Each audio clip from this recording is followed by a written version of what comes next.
एक हसीना थी के पहले भाग में आपने देखा कि कैसे अश्विन और सुनहरी एक दूसरे से मिले और उन्हें प्यार हुआ, जिसके बाद सुनहरी अश्विन के ऑफिस में काम करने लगी, जिस दौरान शहर में अजीब तरीके से लोगों की मौत होने लगी। एक शाम जब अश्विन अपने घर वापस आया तो उसने अपनी माँ और सुनहरी को जमीन पे पड़े देखा, जहाँ सुनहरी तो जीवित थी पर उसके माँ की मौत हो चुकी थी।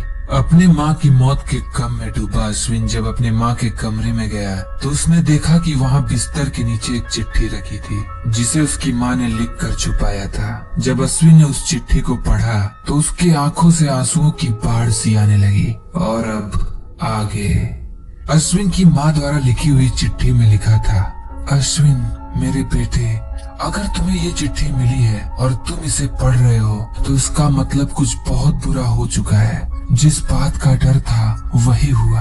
हमारा खानदानी श्राप इस पीढ़ी को भी खा रहा है। इस चिट्ठी के मिलते ही तुम नीचे दिए गए पते पे फौरन चले जाना, और हाँ, किसी पे भी भरोसा मत करना, चाहे वो कितना भी तुम्हारा अपना हो। काश कि मेरे पास थोड़ा और वक्त होता तो मैं तुम्हारे सभी सवालों के जवाब दे पाती, लेकिन तुम्हारे सभी सवालों के जवाब तुम्हें जल्द मिलेंगे। इसके बाद जब अश्विन ने चिट्ठी में नीचे देखा तो वहाँ एक पता था। ये किसी आश्रम का पता था। अश्विन फौरन उस पते पे निकल पड़ा। वहां पहुंचने पर उसने देखा कि उस आश्रम में एक बूढ़े बाबा साधना कर रहे थे। अश्विन को यहाँ एक अलग सी ऊर्जा का एहसास हो रहा था। अश्विन के वहां पहुंचते ही वो बाबा अपनी आंखें खोले। ये एक सिद्ध साधु थे। उन्होंने अश्विन की तरफ देखते हुए कहा, आ गए तुम, मैं तुम्हारा इंतजार कर रहा था। मेरा इंतजार? मैं कुछ समझा नहीं। उस चिट्ठी में तो चिट्ठी तो बस एक बहाना था, तुझे उस घर से दूर जो बुलाना था। क्या मतलब? देखा नहीं वो लोगों का क्या हस्र करती है? कौन है वो? मेरी माँ का ये हस्र किसने किया? बताइए मुझे, मैं उसे जान से मार दूंगा।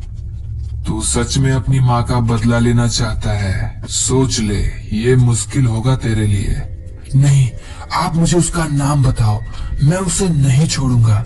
कौन है वो शैतान? बेटे, वो बसर की औलाद है।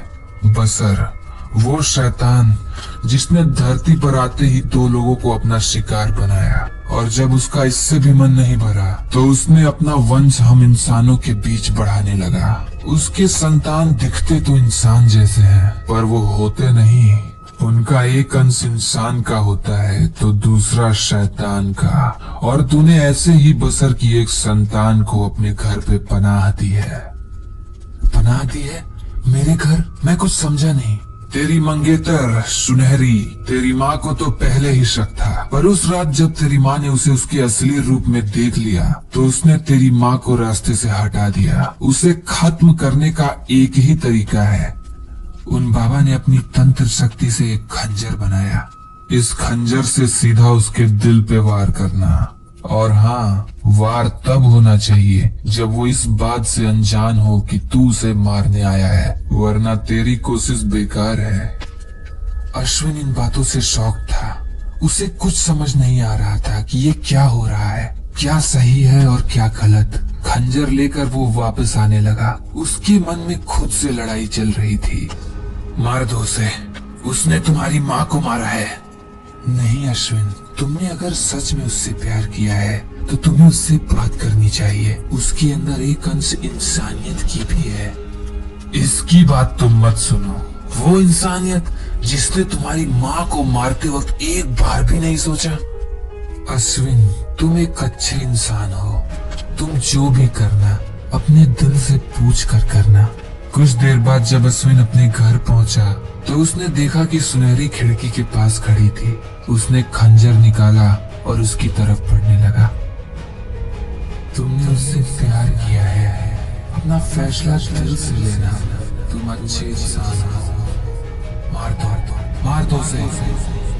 अपने दिल की सोच खत्म करो। उसने तुम्हारी माँ को मारा। उसे मरना होगा, उसे मरना होगा। चाह कर भी अश्विन सुनहरी को नहीं मार पाया। उसने खंजर नीचे कर दिया और सुनहरी से पूछा, तुमने ये सब क्यों किया? इस पर सुनहरी ने जवाब दिया, मैंने क्या किया? तुम कहाँ थे अब तक? मुझे सब कुछ पता चल चुका है। प्लीज, अगर तुमने मुझसे कभी सच्चा प्यार किया है तो मुझे सब कुछ सच सच बताओ। इस पर सुनहरी की आंखों में आंसू आने लगे और उसने बोला, मैंने कुछ भी जानबूझकर नहीं किया। मैं किसी को भी नुकसान पहुंचाना नहीं चाहती थी, पर रात होते ही मुझे पता नहीं क्या हो जाता है। मुझे कुछ भी याद नहीं रहता और जब मुझे होश आता है तो बस एक एहसास रहता है, उस शैतान ने मुझसे बहुत पाप कराया है, इतना कि तुम सोच भी नहीं सकते। उन मासूमों का चेहरा मुझे हमेशा याद रहता है। मैं बहुत कोशिश करती हूँ, बहुत।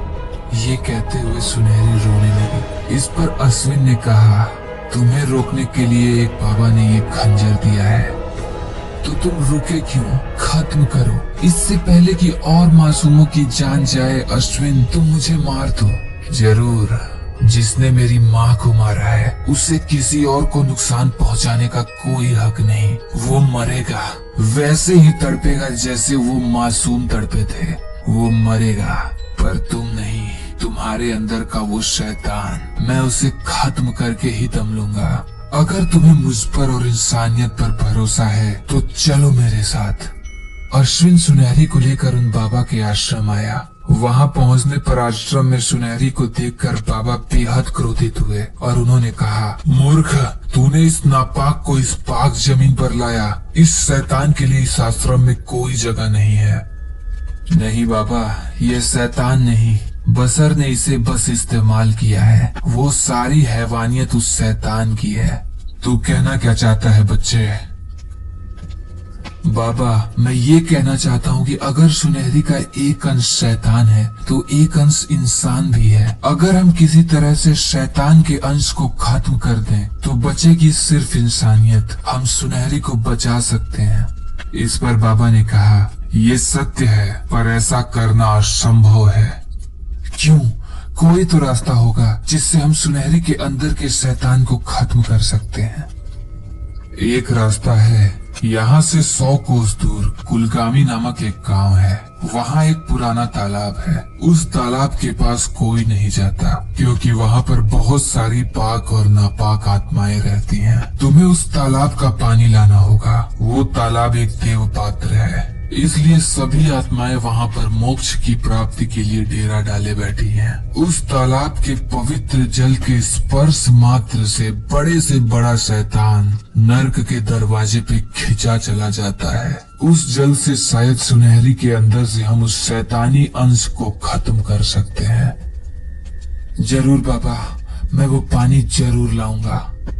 ये कहकर अश्विन जाने लगा। तभी बाबा ने कहा, पर खबरदार, पुराने तालाब की चुड़ैल से सावधान रहना। वो वहाँ किसी को आने नहीं देती है। अश्विन उस तालाब की तरफ निकल पड़ा।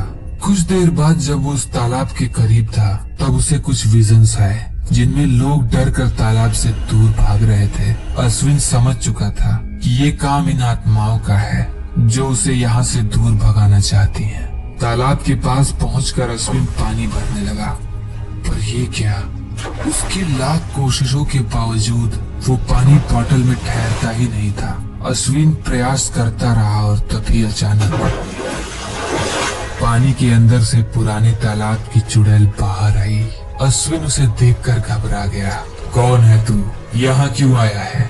अश्विन समझ चुका था कि ये वही पुराने तालाब की चुड़ैल है जो किसी को भी इस तालाब के पास आने नहीं देती। अश्विन ने हिम्मत करके बोला, मैं अश्विन हूँ, मुझे इस तालाब के पानी की जरूरत है। इसके बाद अश्विन ने अपनी पूरी आपबीती बताई। सब कुछ सुनने के बाद उस चुड़ैल ने कहा, यहाँ बहुत लोग आए पर हर कोई अपने स्वार्थ के लिए आया, पर तुम यहाँ उस इंसान के लिए आए हो जिसके द्वारा तुम्हारी माँ का कत्ल हुआ, पर फिर भी तुम उसके अंदर के इंसान को बचाना चाहते हो। तुम एक सच्चे नेकी के फरिश्ते हो, अपना काम पूरा करो। अश्विन ने देखा तो उसके बोतल में पानी अपने आप भर चुका था। रुको, तुम यहाँ कैसे फंसी? तुम्हें मुक्ति क्यों नहीं मिल रही?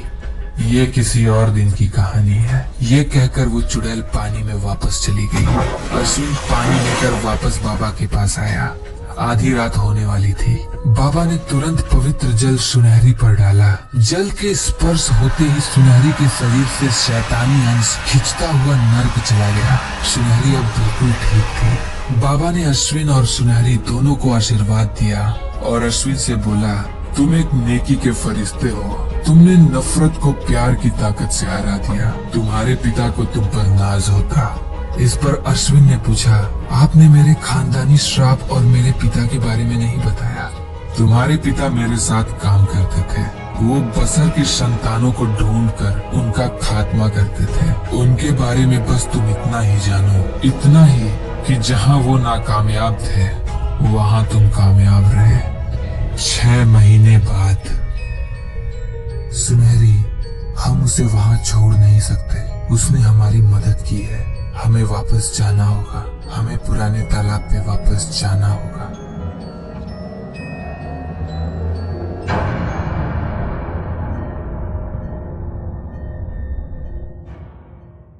सो हे देयर विली गैंग, आप सबके कंटिन्यूअस प्यार और सपोर्ट की वजह से आज हमारा चैनल 12K+ है। Thank you guys. तो इसी के साथ मैंने सोचा कि क्यों ना Q&A सेशन रखा जाए, जिसके थ्रू मैं आप सबसे इंटरेक्ट करूंगा। तो आप अपने क्वेश्चंस कमेंट्स में या मेरे इंस्टाग्राम पे पोस्ट कर दें और मैं एक सेपरेट वीडियो में सबके आंसर्स करूंगा। So till next time, letter.